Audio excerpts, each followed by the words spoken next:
செம்பக அரங்கினில் வாழ்பவளே எங்கள் செம்மொழி தமிழே செந்தமிழே, கண்மணி செண்பகம் பெயரில் அமைந்த இக்காவிய அரங்கினை காப்பவளே, மண்ணிடை மூத்த மொழி நீயே, மாண்புகள் நிறைந்தாயம் தாயே, கண்ணென போற்றி மதிக்கின்றோம் உமை காலமேலாம் நெஞ்சில் துதிக்கின்றோம்.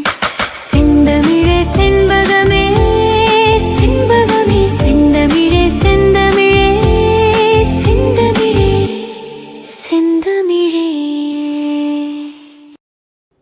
என்னை நன்றாக என் பெற்றோர் படைத்தனர், தன்னை நன்றாக தமிழ் செய்யுமாறு. அனைவருக்கும் இனிய வணக்கம். என் அன்பிற்குரியவர்களே, இன்றைய தினம் திருவரங்கம் இராசவேலர் செண்பகத் தமிழரங்கின் 1773வது நிகழ்விலே உங்களை எல்லாம் சந்திப்பதில் நான் பெருமகிழ்ச்சி அடைகின்றேன். இன்றைக்கு ஒரு கவிஞரை பற்றிய சிந்தனையை, கவிஞர் எழுதிய கவிதை சிந்தனைகளை உங்களிடையே பகிர்ந்து கொள்ள விரும்புகின்றேன். செண்பகத் தமிழரங்கு தொடக்கப்பட்ட காலத்திலிருந்து இன்று வரை சில எதிர்பாராத அதிசயங்கள் என்று சொல்லலாம் நிகழ்ந்திருக்கிறது. உதாரணத்திற்கு ஒன்றை சொல்லி தொடங்குகின்றேன். செண்பகத் தமிழரங்கிலே பல ஆண்டுகளுக்கு முன்னால் செந்தமிழ் ஷேக்ஸ்பியர் எனும் விருதினை அரங்கினால் பெற்ற பேராசிரியர் பெருந்தகை எம்.எஸ். நாடார் அவர்கள் இவ்வரங்கிலே ஷேக்ஸ்பியர் தொடர் சொற்பொழிவை தொடங்குகின்ற பொழுது ஒரு இன்ப அதிர்ச்சியான செய்தியை சொல்லி தொடங்கினார்கள். அது அதிர்ச்சி என்று சொல்ல முடியாது, மகிழ்ச்சி என்றே சொல்லலாம், இன்ப மகிழ்ச்சி என்றே. அது என்னவென்றால், அன்றைக்கு ஷேக்ஸ்பியர் தொடர் சொற்பொழிவை தொடங்குகின்ற பொழுது தொடக்கத்திலே அவர் சொல்லுகிறார், வழக்கறிஞர் அரங்கின் நிறுவனர் ராஜவேலு அவர்கள் செண்பகத் தமிழரங்கிலே ஷேக்ஸ்பியர் நாடகங்களை தொடர் சொற்பொழிவாக சொல்ல வேண்டும் என்று என்னிடம் சொன்னார்கள். ஒரு நாளை குறித்து, இன்றைய நாளை குறித்து என் கையிலே கொடுத்து இன்று வந்து தொடர் சொற்பொழிவை தொடங்கலாம் என்று சொன்னார்கள். இன்று தொடர் சொற்பொழிவு தொடங்குகிறது. இன்றைக்கு ஷேக்ஸ்பியருடைய பிறந்த நாள். இது ராஜவேலுவுக்கு தெரியாது, எனக்கும் தெரியாது, எதிர்பாராத பொருத்தமாக இது அமைந்தது என்று சொன்னார்கள். அப்படி என்னுடைய மகன் மோதிலால் அவர்களிடம் கவிஞர் ஒருவரை பற்றி ஒரு சிந்தனையை பதிவு செய்ய வேண்டும் என்று சொன்னேன். சரி அப்பா, அதற்கு என்ன செய்தால் ஆகிவிட போகிறது, நாம் செய்துவிடலாம் என்று சொல்லி இன்றைக்கு கவிஞர் கவிப்பேரரசு வைரமுத்து அவர்களுடைய கவிதை சிந்தனைகளை உங்களிடம் பகிர்ந்து கொள்வதற்காக பதிவு செய்கின்ற இன்றைய நாள் உண்மையிலேயே ஒரு எதிர்பாராத பொருத்தமாக இன்றைக்கு கவிப்பேரரசு அவர்களுடைய பிறந்த நாள் என்பதை அறிந்து மனம் மிக மகிழ்ந்தேன். இன்றைக்கு 13/7/2026 அவரது பிறந்த நாளிலே இந்த பதிவு அமைவதும் இந்த வாரத்தை ஒட்டி அந்த பதிவு வருவதையும் நான் மகிழ்ச்சியாக கருதுகின்றேன். நான் இளம் வயதிலிருந்து பல கவிஞர்களுடைய கவிதைகளை படித்து ரசித்து அதை உள்வாங்கி மனனம் செய்து பல மேடைகளிலே சொல்வதுண்டு. எனக்கு கவிதை ஆர்வத்தை தூண்டியவர் கவிஞர் மீரா அவர்கள். மீ ராஜேந்திரன் என்கின்ற அவருடைய அந்த கவிதைகளை படித்து தான் கவிதை என்றால் இப்படி கூட இருக்கலாம் என்று நானும் எழுத முயற்சித்தேன். அவருடைய கனவுகள் ப்ளஸ் கற்பனைகள் = காகிதங்கள் என்ற கவிதை தொகுப்பினை படித்து நானும் கவிதை ஓரளவு எழுதத் தொடங்கினேன். பிறகு பலருடைய கவிதைகள், மகாகவி பாரதியாகட்டும், புரட்சி கவிஞன் பாரதிதாசன் ஆகட்டும், கவிஞர் கண்ணதாசன் ஆகட்டும், ஓமை கவிஞர் சொரதாவாகட்டும், இப்படி எண்ணற்றோர் கவிதைகளை, புது கவிதையினுடைய உலகின் பிதாமகனாக விளங்குகின்ற பலர் இருக்கிறார்கள். உதாரணத்திற்கு இன்றைக்கு கவிப்பேரரசு வைரமுத்துவினுடைய கவிதை சிந்தனைகளை பதிவு இருக்கின்றேன். கவிஞர் மு. மேத்தா அவர்கள், அப்துல் ரஹ்மான் அவர்கள், ஈரோடு தமிழன் அவர்கள், நா. பிச்சமூர்த்தி, இப்படி பலருடைய கவிதைகளை வாசிக்கின்ற வாய்ப்பு எனக்கு கிடைத்தது. இன்றைக்கு கவிப்பேரரசு அவர்களுடைய கவிதை சிந்தனைகளை உங்களிடம் பதிவு செய்ய விரும்புகின்றேன். இதை 2 பதிவாக அமைத்து கொள்ள விரும்புகின்றேன். ஒன்று, இன்றைக்கு மாமனிதர்களை இந்த உலகில் காவியமாகவும் நடமாடும் ஒரு மாபெரும் தலைவராகவும் மாபெரும் கவிஞராகவும் வாழ்ந்து மறைந்த அந்த மகா புருஷர்களை பற்றி கவிப்பேரரசு எப்படியெல்லாம் சிந்தித்திருக்கிறார் என்கின்ற கவிதை சிந்தனையை தான் உங்களிடம் நான் பகிர்ந்து கொள்ளப் போகின்றேன். கவிப்பேரரசு அவர்களோடு ஒரு 25 ஆண்டு காலமாக நான் அவரை அறிவேன். அவரோடு பல நேரங்களிலே அவரை பார்க்க, அவரோடு பேசுகின்ற, அவர் பாராட்டை பெறுகின்ற வாய்ப்பையெல்லாம் நான் பெற்றவன் என்ற முறையிலே அவருடைய கவிதைகள் என் உள்ளத்தை தொட்டன. உள்ளத்தை தொட்ட அந்த மகாபுருஷர்களை பற்றி அவர் எழுதிய கவிதை சிந்தனைகளை உங்களிடம் சொல்லி இந்த நிகழ்வை நிறைவு செய்து, அடுத்த நிகழ்விலே அவருடைய பல்வேறு தலைப்பிலான கவிதைகள் 1-2 நாம் சிந்திக்க இருக்கிறோம் என்பதை சொல்லி, கவிப்பேரரசின் கவிதை சிந்தனைகளிலே எனக்கு முதலாவதாகப்பட்டது 1971-72 சென்னை பச்சையப்பன் கல்லூரி ஆண்டு விழா மலருக்காக ஒரு கவிதையை கவிப்பேரரசு அவர்கள் எழுதியிருக்கிறார்கள். அவர்கள் இளங்கலை 1ஆம் ஆண்டு பயின்றபோது எழுதப்பட்ட கவிதை. தமிழ்துறையின் கடும் கண்டனத்திற்கும் மாணவர்களின் கணிசமான வரவேற்புக்கும் ஆளான கவிதை என்று கவிப்பேரரசு அவர்களே பதிவு செய்திருக்கிறார்கள். அப்படி என்ன கவிதை? ஏனென்றால் என் பெயர் இளங்கோவன், என்னுடைய தந்தையார் இளங்கோத்துறவு என்கின்ற நாடகத்தை எழுதி அதில் நடித்த பொழுது, இளங்கோவடிகளாக நடித்த பொழுது நான் பிறந்த காரணத்தினாலே எனக்கு இளங்கோவன் என்ற பெயரிட்டார்கள். அந்த இளங்கோ தந்த காப்பியமான சிலப்பதிகார நாயகியை பற்றி கவிதை, நீண்ட கவிதை எழுதியிருக்கிறார். அதில் முக்கியமான பகுதியை நான் சுட்டிக்காட்ட விரும்புகின்றேன். புரட்சி கவிஞர் போல் புரட்சியான சிந்தனைகளை பதிவு செய்திருக்கிறார். கண்ணகியை பற்றி அவர் எழுதுகின்ற பொழுது சொல்லுகிறார், கண்ணகி தாயே, கருப்பான இரும்பிடையே பொன்னகையே பூவே புரட்சி துறவியவன், தீட்டி வைத்த காவியமே தெருமகளே தேனுக்குள் போட்டு வைத்த பழம்போல பூந்தமிழர் கிணிப்பவளே, மாதத்தின் முழுநிலவே மரமகளே, உன்னினிய பாதத்தில் சின்ன மகன் பாட்டு மலர் தெளிக்கின்றேன், உச்சிமிக குளிர்ந்துவிட உன்னை புகழ்ந்து விட்டேன், நிச்சயமாய் இனி என் நினைப்பை சொல்லுகின்றேன். நான் உன்னை புகழ்ந்து பாடிவிட்டேன், ஆனால் உன்மீது எனக்குள்ள ஒரு கோபத்தையும் குறையையும் சுட்டி காட்டுகிறேன். கல்லாகி போனவளே கண்ணகியே, நீ பெற்ற பொல்லாத மகனொருவன் புலம்புவதை கேளிங்கே, கட்டில் சுகங்கான காளையவன் செல்லும்போதே தட்டு கேட்டிருந்தால் தவறியிருப்பானா என்கின்ற ஒரு புரட்சிகரமான கவிதை சிந்தனையை நம்முடைய கவிப்பேரரசு அவர்கள் பதிவு செய்கிறார்கள். உண்மைதான், அவர்கள் தொடக்கத்திலே சொன்னது போல தமிழ்துறையின் கடும் கண்டனத்திற்கும் தன்னுடைய சக நண்பர்களின் பாராட்ட பெற்ற கவிதை என்பது உண்மைதான். காரணம், கண்ணகி நீ இப்படி இருந்தால் இப்படி நடந்திருக்கிறாது என்பதை சுட்டி காட்டுவதாக அந்த கவிதை அமைந்திருக்கிறது. அடுத்து கவிப்பேரரசினுடைய மகாகவி பாரதிக்கு அவன் இறந்த பொழுது பாடிய ஒரு உருக்கமான கவிதை, என் நெஞ்சை உண்மையிலேயே தொட்ட கவிதை. இதை நான் உங்களிடையே பகிர்ந்து கொள்ளுகின்றேன். கனத்த இதயத்தோடு கண்ணீர் கண்களோடு நான் இதை பகிர்ந்து கொள்ளுகின்றேன். ஒரு மகாகவியின் இறுதி ஊர்வலம் என்ற தலைப்பிலே அவர் எழுதிய கவிதை. பொழுது கருப்பாக வெடிந்தது, சூரியனின் மரணம் சொல்லிவிடப்பட்டது, கூடிய நண்பர்கள் தாமழுத கண்ணீரால் பிறர் கண்ணீர் கழுவினர். ஒரு யுக எரிமலை எப்படி அணைந்தது, ஒரு ஞானக்கடல் எப்படி வற்றியது, புயலின் இறுதி ஊர்வலம் புறப்பட்டது. லட்சம் வார்த்தைகளுக்கு நாவு கொடுத்தவன் மௌனத்தை பேசிக்கொண்டு படுத்திருந்தானே. இந்த பிரபஞ்சத்தையே தன் உள்ளங்கையில் வைத்து உருட்டி பார்த்தவன் அந்த பாடையின் உள்ளங்கையில் படுத்திருந்தானே. ஐயகோ, நெருப்பை எரிக்க ஒரு மயானமா? குவளை கண்ணன், லட்சுமண ஐயர், ஹரிஹர சர்மா, சுரேந்திரநாத் ஆர்யா, நெஞ்சுகணத்து போன நெல்லையப்பர் ஐவரின் தோள்களும் சூரியனின் சடலத்தை சுமந்து போயின.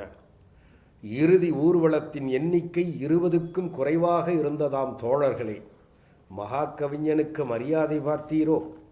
அவன் உடம்பில் மொய்த்த ஈக்களின் எண்ணிக்கையில் கூட ஆட்கள் இல்லையே.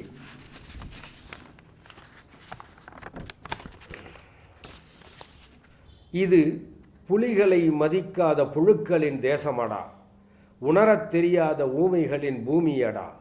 இனி மனிதர்க்கல்ல, நாற்செந்தியெங்கும் நாம் நாய்களுக்கு சிறை வைப்போம். நன்றி கற்கட்டும் நம் தேசம். திருவல்லிக்கேணி மயானம் மகாகவிஞனின் உடல் சுமந்ததால் உயிர் பெற்றது. தூக்கிச் சென்றவர்கள் தோள்களின் சுமையை இறக்கிவிட்டார்கள். துயரத்தின் சுமையை எரிப்பதற்கு முன்னால் ஓர் இரங்கல் கூட்டம்.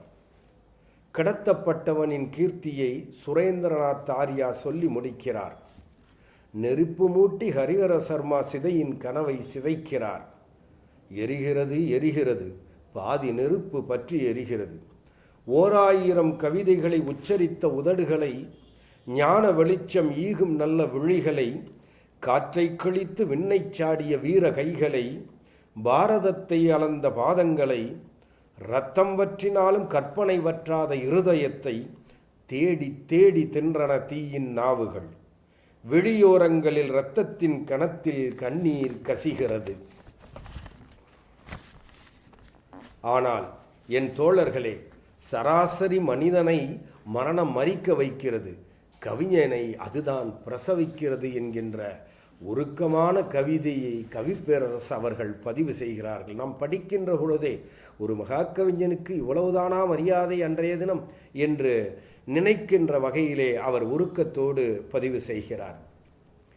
அடுத்தபடியாக பேரறிஞர் அண்ணா அவர்கள் இறந்த பொழுது பேரறிஞர் அண்ணாவின் கல்லறையை முதன்முறை கண்ட வேளையிலே கடற்கரை மணலில் அமர்ந்து கவிஞர் கவிதை எழுதுகிறார்கள். நீண்ட கவிதை. அதில் என்னை தொட்ட இடத்தை நான் பதிவு செய்ய விரும்புகின்றேன். 4 அடி இமயம் என்கின்ற தலைப்பிலே அவர் பதிவு செய்கிறார். சரித்திர மடியில் தங்கிக் கிடந்த கருப்பிருள் போக்கிய காஞ்சி விடியலை, அழுகையை உலர்த்திய அண்ணனே உன்றன் எழுதுகோள் துப்பிய எச்சிலே நாங்கள், தாகங்களுக்கு தடாகமானது சோக நெருப்பை சுட்டு தீத்தது என்று எழுதிவிட்டு, அணையா விளக்கின் அடி வெளிச்சத்தில் இணையிலா காவியம் எழுதுகிறாயா, முத்தமிழில் நீ முழங்கிய மொழிகளை முத்து கடலலை மொழிபெயர்க்கின்றதா, தூயவன் மேனியை சுமந்த கல்லறையை நாயகன் பூமியே 4 அடி இமயமே என்று பேரறிஞர் அண்ணா அவர்களுக்கு ஒரு இரங்கல் கவிதையை மணலிலே அமர்ந்து பாடி தன்னுடைய துயரத்தை போக்கிக் கொள்ளுகிறார் கவிப்பேரரசு. அடுத்து திருத்தி எழுதிய தீர்ப்புகள் என்ற கவிதையிலே சில கவிதைகளை அவர் பதிவு செய்கிறார். கவிதை என்றால் இப்படித்தான் இருக்க வேண்டும் என்று நினைப்பவர் மத்தியிலே ஒரு புதுக்கவிதையை எப்படி வேண்டுமானாலும் எழுதி அதை உள்ளன்போடு வழங்கலாம் என்கின்ற ஒரு அருமையான பதிவையும் கவிப்பேரரசு அவர்கள் பதிவு செய்கிறார்கள். புரட்சி கவிஞர் பாவேந்தர் பாரதிதாசனை பற்றி சிந்திக்கின்ற பொழுது கவிஞர் அவர்கள் கவிப்பேரரசு அவர்கள் இப்படி சிந்திக்கிறார்கள். நீ எதை பற்றித்தான் எழுதவில்லை? பூமியின் தோள்களில் வெயில் தூரிகையால் தொய்யில் எழுதுமே விடிகாலை அதை பற்றி எழுதினாயே. தமிழின் சாசனமாயிருந்த சங்கப்பலகை பூசணம் பிடித்த பொழுது அந்த பலகையை சொந்த ஊஞ்சலாய் ஜோடித்து உல்லாச தமிழ் மகளை உட்கார்த்தி பார்த்தவன் நீ அல்லவா? உன்னை நான் நேசிக்கிறேன். ஒரு தாமரை பூவில் பரணன் முதல் பாரதி வரை பெண்ணின் கண்ணச் சிவப்பையே காண்கையில் உழைக்கும் தோழரின் கைகளின் சிவப்பை கண்டவன் நீ என்பதால் உன்னை நான் நேசிக்கிறேன் என புரட்சி கவிஞர் அவர்களுக்கு கவிப்பேரரசு அவர்கள் ஒரு கவிதையை படைக்கிறார்கள். சிந்திக்க வைக்கக்கூடிய ஒரு கவிதை. அவரை நேசிக்கிறேன் என்கின்ற வார்த்தையிலே நம்மை நெகிழ வைக்கிறார் கவிப்பேரரசு. அடுத்து கம்பனுக்கு ஒரு கேள்வி என்கின்ற தலைப்பிலே கம்பனுக்கு ஒரு கவி பாடுகிறார். ராப்பகலாக பாட்டெழுதி ராசகவி ஆனவனே, தமிழென்னும் கடலுக்குள் தரைவரைக்கும் போனவனே என்கின்ற அந்த கவிதையிலே, கம்பனுக்கு ஒரு கேள்வி என்ற தலைப்பிட்ட அந்த கவிதையிலே மீண்டும் சொல்லுகிறார். சொல்லுக்குள் வாக்கியத்தை சுருக்கி வச்ச கவி புலவா, உன்னை இதுவரைக்கும் ஒரு கேள்வி கேட்கவில்லையே. இவர் கேட்கலையா இந்த கேள்வியும் அவரை. தினம் வடிச்ச கண்ணீரால் தீவுக்குள் கடல் வளர்த்து அசோக வனத்திருந்து அழுதாலே அவளை நீ கண்ணால் பார்க்கலையே, கவி மட்டும் சொன்னாயே. நீ பார்க்கல, ஆனால் கவிதை மட்டும் சீதைக்கு நீ பாடினேயே என்று கம்பனை, ஏனென்றால் கம்பன் பாடாத பொருள்கள் இல்லை. அவ்வளவு அழகான கவி சக்கரவர்த்தி கம்பனுடைய கவிதையை படித்து கொண்டே இருக்கலாம். கம்பன் கவி அமுதம். அந்த கம்பனை பற்றி கவி பேரரசுடைய சிந்தனை கொஞ்சம் புதுமையாக இருக்கிறது என்பதை நாம் மறுக்க முடியாது. அடுத்து கவியரசு கண்ணதாசனை பற்றி பாடுகிறார். அவர் மறைந்த பொழுது எழுதிய கவிதை ஒரு தேவகானம் முடிந்து விட்டது, எங்கள் தமிழ்ச்சங்கம் கலைந்து விட்டது. ஒரு தமிழ்ச்சங்கமே கலைந்து விட்டதாக அவர் பதிவு செய்துவிட்டு, எழுத முடியவில்லை என்னால், கண்ணீரின் கணம் தாங்காமல் வார்த்தைகள் நொண்டுகின்றன. காற்றுக்கு நன்றி இல்லையா, கவிதை வரிகளால் காற்று மண்டலத்தையே இனிப்பாக்கினாயே. நீ காதலை பாடினாய், அது இளமையின் தேசிய கீதமானது. நீ சோகம் பாடினாய், அது 1000 கண்ணீருக்கு ஆறுதலானது. நீ தத்துவம் பாடினாய், வாழ்க்கை தனது முகமூடியை கலற்றி முகத்தை காட்டியது என அவரது பாணியிலேயே மிக அற்புதமாக சொல்லிவிட்டு, எவரேனும் இறந்தால் உன் இரங்கற்பா படித்து இதயம் ஆறுவோம், இன்று இரங்கற்பாவே இறந்து விட்டதே, ஒரு இரங்கப்பாவே இறந்து விட்டதே என்று அந்த கவியரசு கண்ணதாசனுக்கு ஒரு இரங்கல் கவிதையை உருக்கத்தோடு கவி பேரரசு அவர்கள் படைக்கிறார்கள். உண்மையிலேயே நாம் படிக்கின்ற பொழுது நம் கண்கள் கூட குளமாகத்தான் செய்கிறது. அடுத்து கவி பேரரசு அவர்கள் இலங்கையில் நடந்த இனப்படுகொலையில் கவிஞரின் பேனாவிலிருந்து வழிந்த இரத்தம் என்று பதிவு செய்து கவிதையை படைக்கிறார். அந்த கவிதையை படிக்கின்ற பொழுது நமக்கு அந்த நினைவு 1983 நடந்த அந்த இலங்கை படுகொலை நம் கண் முன்னால் வந்து நிற்கிறது. இரத்த சாசனம் என்ற தலைப்பிலே பதிவு செய்கிறார். தேசிய கொடியே பாதிகம்பத்தில் பற, தேசிய கீதமே முகாரி ராகத்தில் அழு, தாயின் மார்பகம் அறுக்கப்படுவது கண்டு அஞ்சி ஓடிய குழந்தை தகப்பனின் மண்டையோட்டில் தடிக்கு விழுந்ததாம் என்று அந்த தாயையும் தந்தையையும் தன் கண்முன்னே, குழந்தையின் கண்முன்னே எவ்வளவு கொடூரமாக கொலை செய்திருக்கிறார்கள் என்பதை சோகத்தோடு பதிவு செய்கிறார் கவி பேரரசு அவர்கள்.